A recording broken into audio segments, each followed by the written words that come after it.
Welcome to Elden Ring, the circus where dragons treat skylines like chew toys, knights strut around as walking flashbangs, and sorcerers turn the universe into their own goddamn soap operas.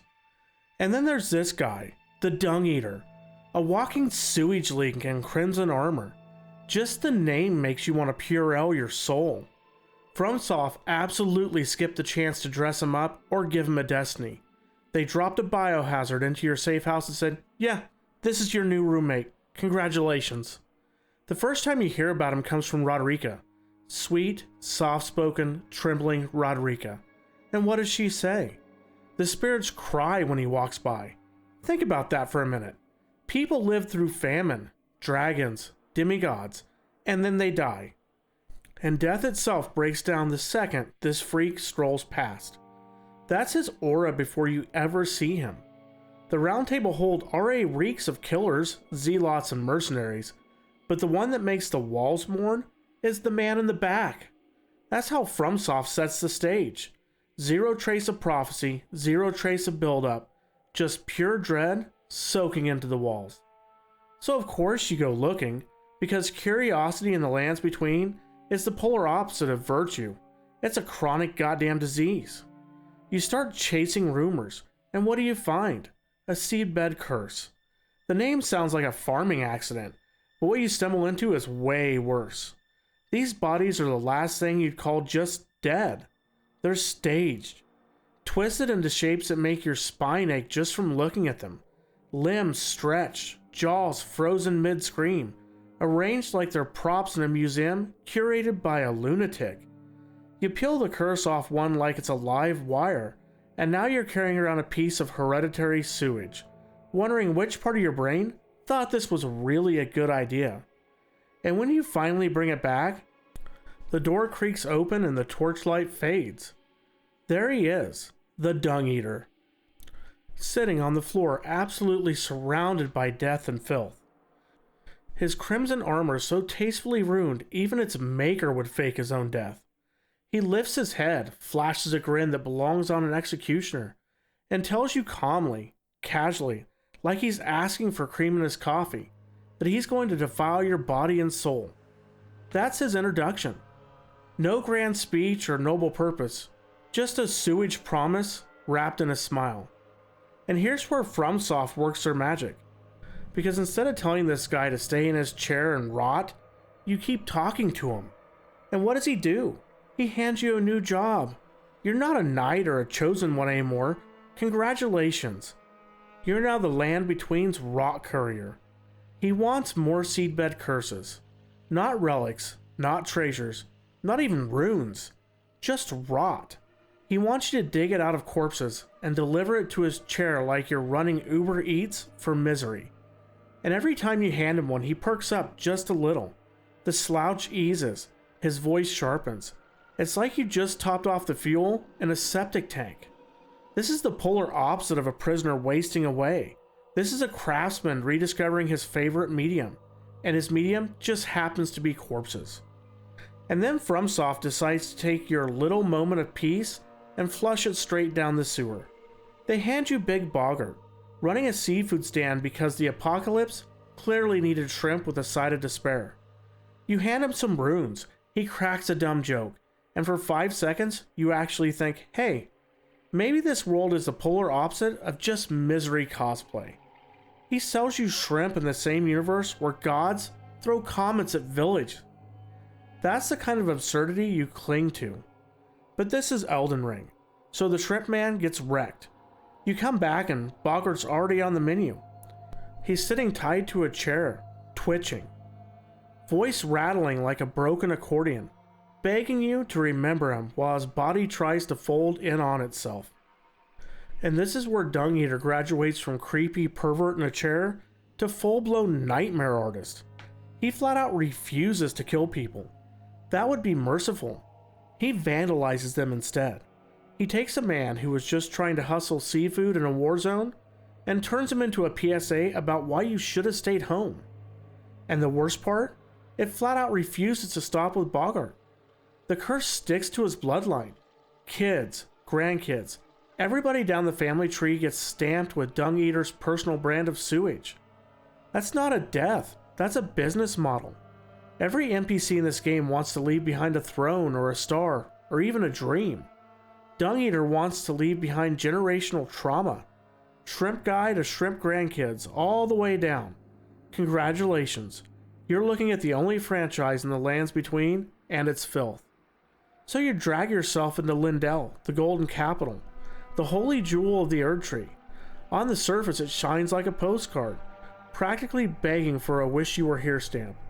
But dug into the alleys and creep through the back rooms, and you'll find out what's really decorating the city. It's the polar opposite of banners. It's the polar opposite of relics.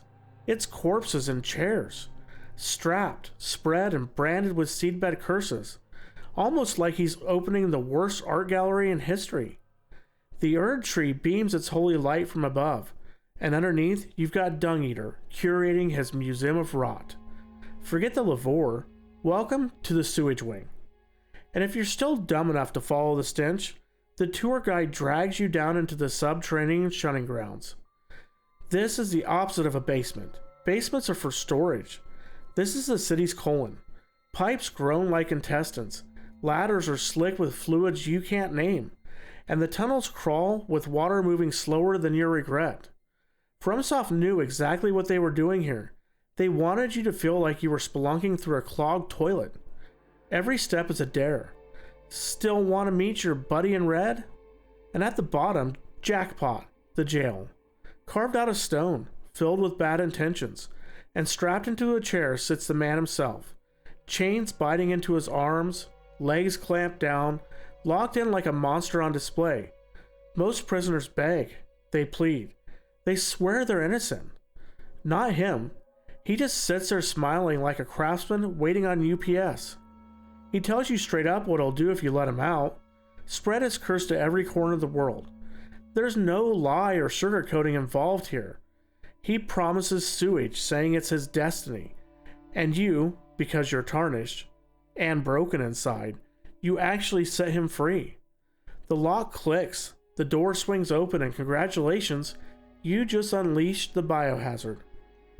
And here's where the job description really hits rock bottom. The Dung Eater refuses to want just one curse. He wants 5. 5 full exhibits for his little sewage showcase. And you, absolute clown that you are, keep fetching them. Because that's what Elden Ring does to people. Oh, he said he's going to ruin the future. I better help him out. I might get loot. You're like a dog chasing traffic and wondering why it hurts. When we bring the second one back, he lights up like he just hit happy hour. The man practically glowing, which is impressive considering he looks like a walking mildew colony. His voice gets lighter, his grin wider, and suddenly you're not talking to a prisoner wasting away in a chair. You're talking to an artist who just found his muse again. His medium, corpses. His tools, you. And so you go to Volcano Manor, home of noble killers who eat contracts for breakfast. A mansion where betrayal is wallpaper. Of course it's got a seedbed special hidden away. You wander the halls, rub elbows with aristocrats who stab for sport, and in the back room, there's another one of his projects. At this point, you're not even shocked. Volcano Manor having a corpse curated from the Dung Eater is about as surprising as finding mold in a frat house. Then there's the real kicker, the Roundtable Hold mirror in Lindell. The game takes you the one place you're supposed to feel safe, flips it, and throws you inside a haunted version of your own base. You walk those mirrored halls, every room a twisted echo of home, until you reach his spot, his back room. And waiting there, a corpse in a chair, strapped and cursed, staring at you like it knows what you've been doing. That's not design, that's FromSoft laughing at you through the drywall. Every curse you grab feels heavier than the last. Not in your inventory, in your conscience. You're not looting anymore, you're complicit. You're the delivery service for despair, and you keep ringing the bell because you just could never stop. By the time you've hauled 3 or 4 of these cursed souvenirs back to him, the game decides you're not traumatized enough. So the Dung Eater shows up at Lindell mode, in full invasion mode. He flat out refuses to want to wait for his packages anymore. He wants to see if you're worth his time. And when he comes at you, it's not with glory or destiny. It's with the same sewage grin he's been flashing since day one. He swings like a man who knows the fight is about reminding you he's in control. You beat him down, sure, but he laughs it off. Because this isn't the finale. It's just him checking the shipping labels before you keep running his errands. And then comes the final stretch. You've turned Volcano Manor into a crime scene. You've explored the Roundtable's evil twin. You've scraped every filthy corner of the lands between for his trophies. The last seedbed's curse feels heavier than loot. It feels like you're dragging guilt itself back to his chair. The room practically exhales when you drop it in front of him. Like even the walls are sick of you helping this clown. He smiles, not with joy or triumph, but with satisfaction. The kind of satisfaction you get when you know your plan worked perfectly because some idiot tarnished played delivery boy. He takes those curses into himself like communion, savoring each one like it's fine wine. And then you get his prize, the mending rune of the fell curse, his so-called blessing, his legacy, the thing you've been building piece by rotten piece without ever admitting it to yourself. Other endings give you fire and chaos, or stars and silence, or even a frenzy that boils the whole world into soup. The Dung Eater's ending flat out refuses to explode. It seeps. You raise that rune and instead of spectacle, you get contamination. And here's the kicker. You helped. Blythe believed in Ronnie. Alexander believed in battle. Selen believed in the stars.